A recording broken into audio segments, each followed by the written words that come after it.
बिस्मिल्लाहिर्रहमानिर्रहीम। तो आज जो हमारा चैप्टर कंटिन्यू चल रहा है that is transport and communication. और ट्रांसपोर्ट में आज हम कौन सी मीन्स ऑफ ट्रांसपोर्टेशन पढ़ेंगे, that is by air and by sea. हम कोशिश करेंगे कि आज के लेक्चर में इन दोनों मीन्स ऑफ ट्रांसपोर्टेशन को कवर कर लें। तो पहले हम चलते हैं बाय एयर।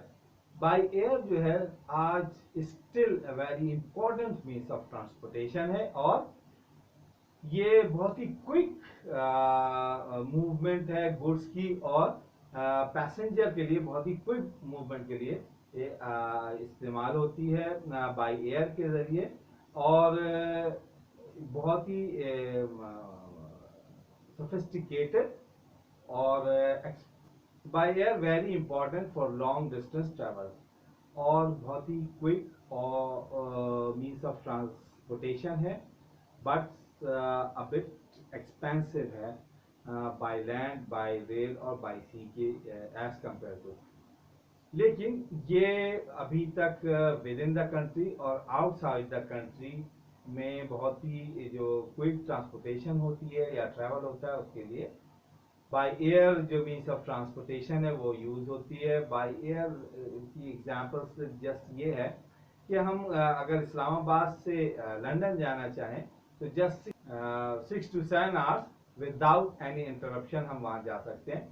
वाइल अगर हम यही डिस्टेंस या यही ट्रैवल बाय लैंड या बाय सी करें तो मोर देन अ वीक लग जाएगा। इससे पता चलता है कि बाय एयर जो है वो कितना क्विक मीन्स ऑफ ट्रांसपोर्टेशन है। और तो ये काफी एक्सपेंसिव है, बट ये बहुत ही जो एक्सपेंसिव गुड्स है सच एज ज्वेलरी और मेडिसिन की सप्लाई के लिए जो कि बहुत ही क्विक उसको सप्लाई चाहिए होती है, उसके लिए बहुत ही इफेक्टिव मीन्स ऑफ ट्रांसपोर्टेशन है। और तो इसमें ये एक डिसएडवांटेज है कि इसमें जो है वो बहुत ही अगर हम कार्गो यानी अपनी बिजनेस कार्गो को हम लेके जाना चाहें, एक्सपोर्ट करना चाहें, तो ये इसमें बहुत ज़्यादा अमाउंट में जो है गुड्स नहीं जा सकती। ये इसका एक बहुत बड़ा डिसएडवांटेज है और एक्सपेंसिव भी होती है। एनी हाउ जैसा मैंने पहले बताया कि बाय एयर जो है वो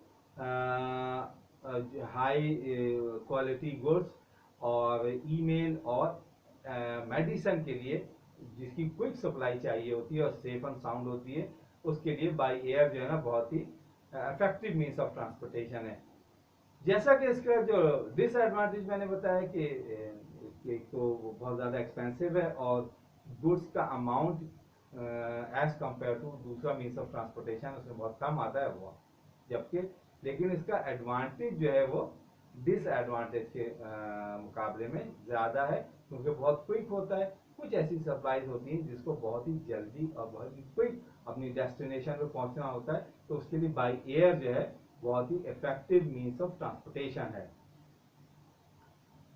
now by sea is still a very effective means of transportation of huge amount of goods. By जैसे मैंने बाय एयर में बताया था कि इनलैंड और आउटसाइड द कंट्री दोनों चीज़ों में बाय एयर का जो ट्रैवल जो है वो मीन्स ऑफ ट्रांसपोर्टेशन इस्तेमाल होता है। इसी तरह जो बाय सी का यानी बाय थ्रू शिप जो गुड्स ट्रांसपोर्टेशन है वो भी इनलैंड और आउटसाइड द कंट्री यानी ओशियंस में भी होता है और इनलैंड विद इन द किसी कंट्री में भी इस्तेमाल हो सकता है। विद इन द कंट्री हम अगर हम इसको देखें तो नाइल रिवर का जो है और टिग्रीस है, माफिस है। जो इनलैंड शिपमेंट है थ्रू सी वो है Nile river, टिग्रीस, Euphrates.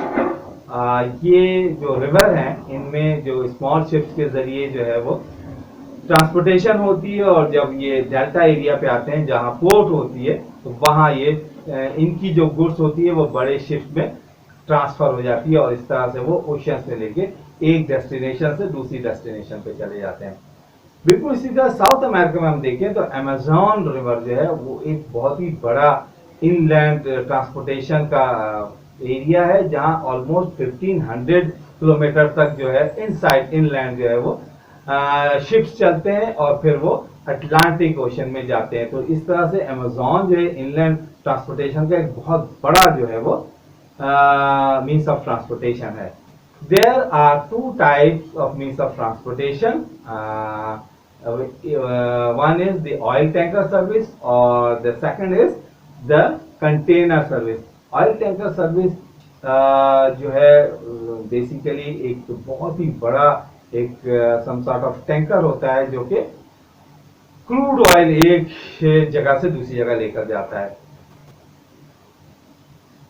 Oil tanker service जो होता है, ऑयल टैंकर कैसा होता है? Oil tanker is a giant floating tanker जो कि क्रूड ऑयल एक जगह से दूसरी जगह ट्रांसपोर्टेशन के लिए यूज होता है। ये और बहुत ही बड़ा एक जो टैंक होता है उसके एक साइड पे इंजन होता है जो शिप को फ्लोट करता है। इसके अलावा ये शिप जो है नॉर्मली जो ये ऑयल टैंकर है अप टू 450 मीटर लेंथ होती है और 70 मीटर तक वाइड हो सकता है। इससे अंदाजा लगा सकते हैं कि ये कितने बड़ा ऑयल टैंकर होता है और इसका जो कैपेसिटी है ऑयल ट्रांसपोर्टेशन की वो 550 मिलियन लीटर्स तक जो है लेके जा सकता है। ये बड़े ऑयल टैंकर्स होते हैं जो कि दुनिया में बहुत सारे कंट्रीज इसको इस्तेमाल कर रहे हैं। यानी कितने बड़े होते हैं? 450 मीटर उसकी लेंथ होती है, 70 मीटर तक उसकी विड्थ होती है और इतने बड़े टैंकर को एक जगह से दूसरी जगह फिर जो वर्कर ट्रैवल करते हैं वो छोटी मोटर बाइक होती है जिससे वो एक जगह से एक एंड से दूसरे एंड पे जाते हैं और 450 मीटर जो है वो काफी लेंथ वाइज काफी बड़ा जो है वो शिप होता है। और इसका टोटल कैपेसिटी क्रूड ऑयल की कितनी है? 550 million litre. Is too much. ये एक ऑयल टैंकर सर्विस है जो नॉर्मली बाय सी यूज होती है। इसके अलावा कंटेनर सर्विस जो है बहुत बड़ा now container service. Container ship जो होता है वो बेसिकली बहुत ही जायंट फ्लोटिंग प्लेटफॉर्म होता है जो कि और दुनिया में मोस्ट ऑफ द कंट्रीज अपनी गुड्स को ट्रांसपोर्ट करने के लिए कंटेनर सर्विस ही को यूज करते हैं और बड़ी बड़ी कंटेनर शिप्स होती हैं जिसमें more than thousands of container जो है एट ए टाइम एक जगह से दूसरी जगह मूव करते हैं। अच्छा, कंटेनर जो है 6 बाय 2.4 मीटर आते हैं और समटाइम 6 बाय 2.4 मीटर इसकी जो विड्थ और हाइट होती है और सम टाइम ये इसके डबल होते हैं। यानी और ये फिक्स कंटेनर होते हैं जब वो अपलोड होते हैं शिप के।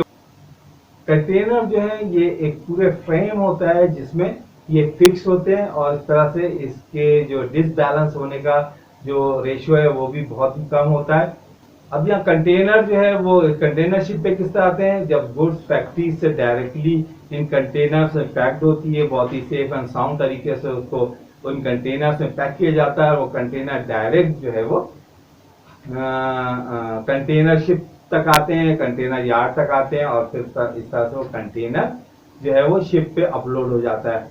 और शिप जो है इस बात को एश्योर करता है कि किसी भी कंटेनर को किसी तरह का कोई जो लॉस या डैमेज ना हो सके किसी भी कंटेनर सर्विस का। लिहाजा कंटेनर को एक पूरा एक फ्रेम होता है जिनमें उन कंटेनर को फिक्स कर दिया जाता है ताकि कंटेनर की जो हाइट और विड्थ होती है उसके यूनिवर्सल स्टैंडर्ड होते हैं। लिहाजा कंटेनर शिप में किसी भी किस्म की प्रॉब्लम नहीं होती इनको लोड ऑफलोड करने में और अपलोड करने में।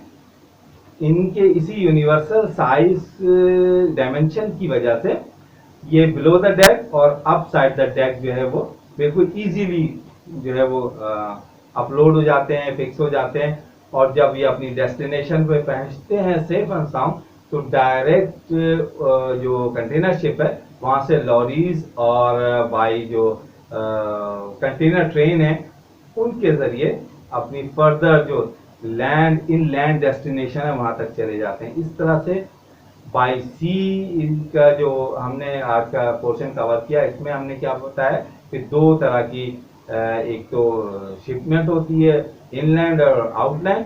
वाइल इसमें दो मेजर टाइप्स होती हैं जो कि टैंकर सर्विस होती है जो कि ऑयल और क्रूड ऑयल और पेट्रोलियम लेके जाती है। वाइल जो एक दूसरी कंटेनर सर्विस होती है, मोस्ट ऑफ द गुड्स जो हैं वो इसी कंटेनर शिप्स के जरिए एक जगह से दूसरी जगह ट्रैवल या मूव करती हैं। Now we are discussing the communication.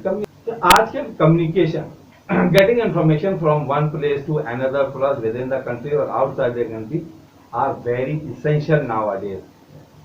इसलिए कि हम एक ग्लोबल विलेज में रहते हैं और हमें जो है पूरी दुनिया की क्विक इंफॉर्मेशन चाहिए होती है, बहुत ही जल्दी इंफॉर्मेशन चाहिए होती। इसलिए कम्युनिकेशन का जो सेक्टर है बहुत ही तेज इसमें एडवांसमेंट और डेवलपमेंट हुई है, जिसकी वजह से आज हम पूरी दुनिया में इंफॉर्मेशन बहुत ही जल्दी हासिल कर देते हैं। पाकिस्तान में जो एक्सीलेंट मीन्स ऑफ कम्युनिकेशन है वो television, radio, mobile phone, computers और दूसरे इलेक्ट्रॉनिक इक्विपमेंट्स होते हैं जो कि पाकिस्तान में इस्तेमाल होते हैं। और पाकिस्तान में एक ही बहुत ही एडवांस और अच्छा जो कम्युनिकेशन सिस्टम है जो है और जो कि पूरी दुनिया को कम्पीट करने के जो है वो काबिल है। एक अच्छा कम्युनिकेशन सिस्टम पाकिस्तान में है। इस कम्युनिकेशन के एडवांटेज क्या होते हैं? नॉर्मली जो कम्युनिकेशन के जो एडवांटेज है वो ये है कि कम्युनिकेशन किसी भी पूरी जो एक कंपेन है उसको चलाने में बहुत इंपॉर्टेंट रोल प्ले करता है। चाहे इधर वो good communication system is a very valuable means of communication है। इससे क्या होता है कि हम बहुत ही दुनिया के जो इवेंट हो रहे होते हैं हम उससे कीप इन टच रहते हैं, जैसे अर्थक्वेक है, फ्लड है, सुनामी है और इसी तरह के दूसरे जो इवेंट्स है सच एज दुनिया में जो पॉलिटिकल इवेंट हो रहे होते हैं हम उससे भी बिल्कुल जो है वो